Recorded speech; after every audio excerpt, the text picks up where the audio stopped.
Meow Want sent this cat litter box for my review, and this thing is awesome. It kind of looks like it could be the little house for the cat in here. It's really cute.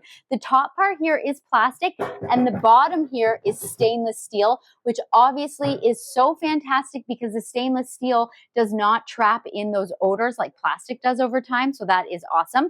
Up here at the top, you have one of those little like deodorizer packets here so that you can just pop that in there, so that's going to help with the smell. And having the roof on here is also going to help contain that smell, which is fantastic. They do give you this great little mat here, so as your cat's coming in and out, anytime the litter's stuck on there, these little holes will kind of trap it in there. And then check this out, it has like the opening, so it's really easy just to kind of open up in a garbage can and dump that out. As you can see, the door swings like nice and easily, so for your cat to come in and out will not be any problems at all.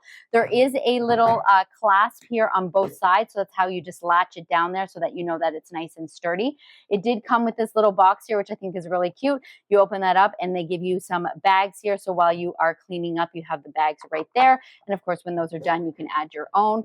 And of course, it also comes with the scooper, and you've got this great little hook here so that you always know where the scooper is. So yeah, if you are looking for a litter box, this one here is fantastic.